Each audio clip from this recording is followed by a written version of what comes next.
Bonjour et bienvenue à vous en direct depuis le carré du Jeannot Yacht 51, le tout dernier voilier de grand luxe lancé par le chantier français. Je suis avec Eric Stromberg, responsable du pôle voile de chez Jeannot. Eric, bonjour. Bonjour. Alors Eric, j'ai souhaité vous rencontrer aujourd'hui parce que la stratégie voile de Jeannot est quelque chose sur lequel je voulais avoir des éclaircissements avec vous, puisque vous êtes un des leaders mondiaux du marché de la voile. Et donc je voulais en savoir plus. Euh, on a choisi ensemble d'être dans le carré de ce Jeannot Yacht 51. C'est le tout dernier modèle qui a été lancé par le chantier. Oui, c'est ça. On est ici à Cannes, le montrant à l'ensemble de la presse internationale. C'est le bateau qui vient compléter la gamme Jeannot Yacht, qui a commencé avec un 64 il y a quelques années et décliné maintenant jusqu'à 51 pieds. Voilà, un magnifique carré qui, sur un 51 pieds, reflète bien ce qu'on avait découvert avec le 64 qui, il y a quelques années, a révolutionné le marché des voiliers de luxe.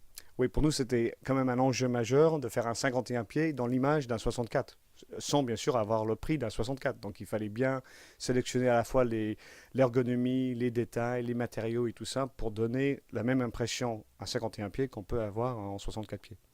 Alors, Jeannot, vous êtes un des leaders du marché de la voile.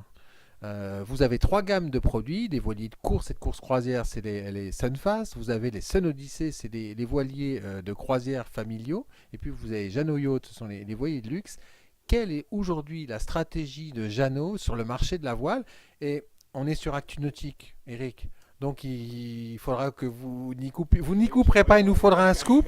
Et chers auditeurs, pour vous tenir en haleine jusqu'à la fin de cette interview, le scoop, on va faire en sorte de le donner à la fin. Ah, on peut donner à la fin, oui, oui, c'est très bien. Voilà, donc bon, on va commencer par cette stratégie. Donc trois gammes. Pourquoi trois gammes chez Jeannot? En effet, c'est un peu les trois parties de la voile de plaisance. On a la régate, qui a toujours été une partie de l'histoire Jeannot, la partie de la voile en général. Donc on a nos Sunfast. On a une partie croisière familiale, qui sont des bateaux assez polyvalents, qui vont des voyages de longue distance, au charter, aux propriétaires, à la croisière en semaine ou en week-end, qui est les Solycées. Et puis les Jeannot Yachts, c'est l'extension de ces deux mondes-là, mais vers le haut, sur des bateaux plus luxueux, plutôt conçus pour des couples qui naviguent avec des invités. Là, on va jusqu'à 19 mètres 50, parce qu'on reste dans un monde où c'est le propriétaire qui utilise son bateau. Donc on ne monte pas jusque dans les tailles où on est plutôt en équipage. Alors, comment se décline la stratégie sur ces trois familles de produits qui sont, on va dire, complémentaires et qui adressent chacune un marché différent? Bon, si on commence avec la gamme Sunfast, notre stratégie cette année était de donner une dynamique à cette gamme, une dynamique qui se traduisait particulièrement par un renouvellement du Sunfast 3200, qui est un Alors, bateau assez mythique. Ouais. ouais, deux modèles dans la gamme, hein, le 3002 et le 3006. Le 3006 était assez récent, le 3002 plus ancien. Et cette année, coup de jeune sur le 3002.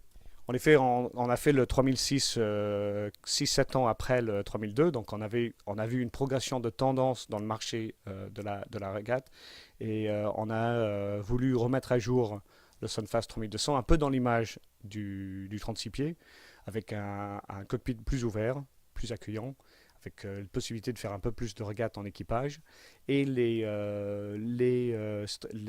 certifications IRC, tout ça, ont aussi évolué dans le temps. Donc on voulait aussi mettre à jour ce qui était mât et quille pour ce bateau, pour qu'il reste très présent et très performant dans les courses en IRC. Alors, il y a des chiffres qui sont étonnants avec les Sunfast.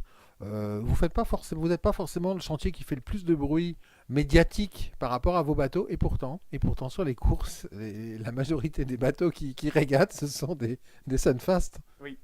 Surtout en France, Angleterre, Italie, aujourd'hui, les grandes courses qui se courent un peu moins du inshore, mais sur de longue distance, des Tours de Corse, des Tours d'Irlande, du Fastnet, etc. Ces courses-là sont aujourd'hui dominées par des bateaux Sunfast 3002 et 3006.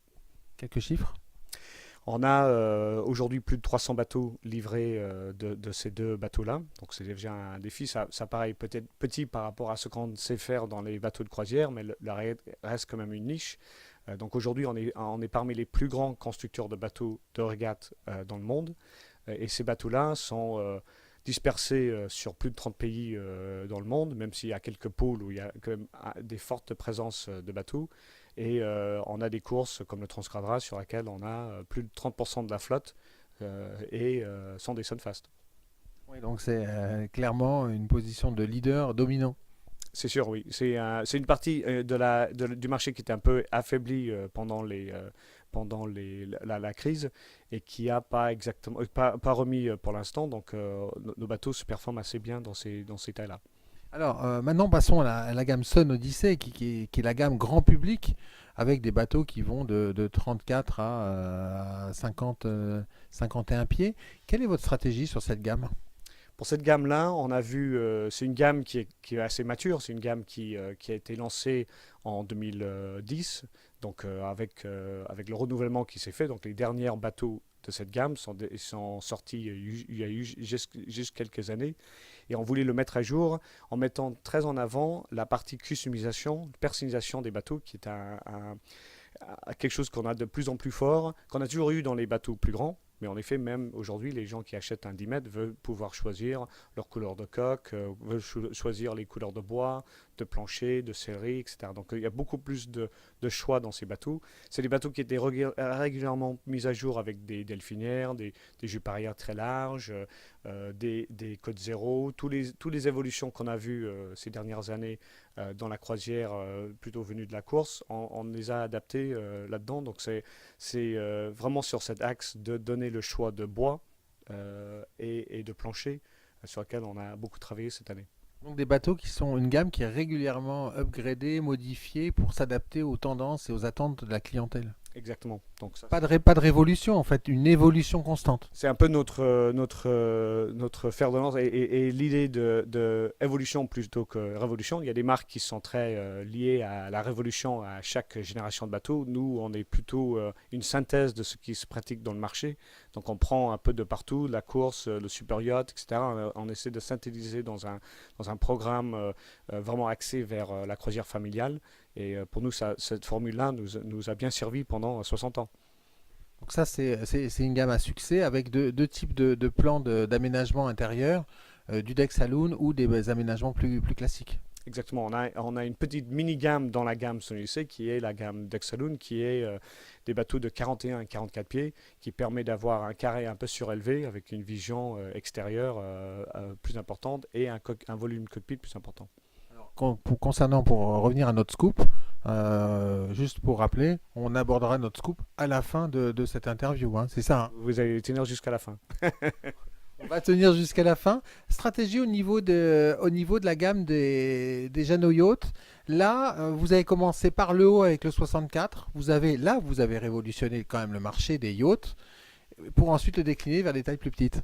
Oui, c'était un grand enjeu parce qu'en effet, quand on avait commencé le projet du 64 ou quand on imaginait de commencer un projet comme ça, il n'existait pas de bateau de série dans ces tailles. Pour ce budget, cette taille, ce programme n'existait pas. Donc on se pose toujours la question quand on voit qu'il n'y a pas de produit dans un segment particulier, soit le segment n'est pas porteur, le segment peut être vide parce qu'il n'y a aucun intérêt par rapport au client, ou c'est possible que personne n'a exploité ce segment, personne a pu mettre un produit dans le marché qui répond aux attentes des gens.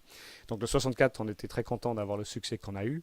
Il a lancé un style et un look avec un partenariat entre Andrew Winch et Philippe Briand, donc deux gens venus du monde du super yacht. Donc ils ont vraiment amené des exigences, des idées, des détails, des matériaux et de la finition des yachts. Donc le 64, c'est toujours plus facile de décliner vers le bas après. Dans l'image du 64, il fallait refaire toute la gamme en nouveauté à chaque fois dans ce style-là. Comme j'ai dit, l'enjeu était de plutôt voir jusqu'où on peut l'amener sans nuire à l'image du 64. Et donc le plus petit modèle, on est à bord, c'est le 51. Ça, c'est un modèle stratégique parce qu'il permet de faire la jonction chez Jeannot entre les Sun Odyssey et l'univers des voiliers de luxe. C'est ça, nous on voyait et nous on avait que les plupart du marché, un 50 pieds était un peu le haut de gamme des bateaux de série. Et pareil avec notre Sonodyssey 519, c'était vraiment le dernier bateau d'une gamme de bateaux plus petites. Et ça veut dire que les bateaux étaient peut-être un peu moins luxueux parce ils prenaient des idées des bateaux plus petits. Et on avait vite vu qu'il y avait une demande pour des bateaux un peu plus sophistiqués, plus d'options, plus de volume, plus de luxe, mais qui étaient dans les alentours de 50 pieds, mais qui prenaient plutôt les aspects, les atouts de bateaux plus grands. Donc, comme on avait cette gamme de Jeanneau Yacht, on a dit si on décline ça jusqu'à 51 pieds, on va remplir ce marché. Alors là, on est sur des bateaux de luxe, des bateaux grands à 51 pieds, c'est quand même pas une petite Oui. unité. Avant de parler de stratégie et de nouveautés et de scoop, pouvez-vous nous donner un chiffre sur le Jeanneau Yacht 64? Parce que ce chiffre, il est vraiment très étonnant. Sur le 64, on a lancé le bateau on a commencé à commercialiser il y a 2 ans et demi, donc on a commencé à les produire il y a juste 2 ans. Et aujourd'hui, on a livré plus de 50 bateaux et vendu plus de 60 bateaux. Ça, c'était jamais fait, parce qu'avant, un voilier de luxe de 64 pieds, c'était du semi-custom ou du Oui, custom. c'est 1 ou 2 bateaux par an.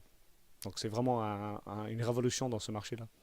Alors, sans parler de révolution, vous n'avez rien à nous dire sur le futur plan produit des Jeanneau Yacht, j'imagine, ni non plus des Sunfast. Non, en effet, là, pour nous, la gamme Jeanneau Yacht, elle est aboutie. Aujourd'hui, on a un peu complété la gamme. Donc, il faudra certainement qu'on travaille d'autres gammes dans nos voiliers, et principalement la gamme Sonodyssey. Alors justement, Eric Stromberg, les yeux dans les yeux, pouvez-vous dire à nos auditeurs sur la grande nouveauté qui va arriver dans les mois à venir et qui est une vraie révolution quelque part chez vous, notamment au niveau de cette gamme Sonodyssey que vous apprêtez-vous à mettre sur le marché pour répondre à une énorme attente des passionnés de voile? Nous, on va en effet revenir dans les gammes de bateaux à 30 ou 31 pieds.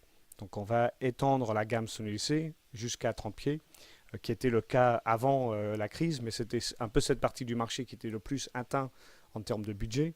Et aujourd'hui, on voit que ça va un peu mieux, le financement se débloque, etc. Donc, on a une possibilité de re-rentrer dans ce segment du marché qu'on avait un peu mis à l'écart pendant quelques années. Donc ça, les 30 pieds, c'est des bateaux de combien de mètres? C'est un bateau de 9 mètres 40. Trois cabines? 2 cabines. 3 cabines, c'est un peu serré dans cette taille-là. Donc un deux cabines, ça arrivera quand? Le bateau naviguera dès juillet et il sera présent sur les salons d'automne en septembre. Donc on invite tous nos auditeurs à venir découvrir sur les salons d'automne ce nouveau Sonodyssey 319. Quelque chose comme ça. Ça a un bon son comme ça. Ça rend bien. Merci en tout cas, Eric Stromberg, d'avoir partagé avec nous ce moment de stratégie et de nous avoir dévoilé le lancement de ce nouveau Sonodyssey. Merci de nous avoir reçus à bord de ce Jeanneau Yacht 51. Merci beaucoup. Bonne journée. Voilà, et c'est sur les images du magnifique carré du Jeanneau Yacht 51 que nous allons nous quitter. Nous étions en direct depuis Cannes sur actunautique.com. Le scoop de la journée, c'est que Jeanneau va lancer un Sonodyssey 319, pardon.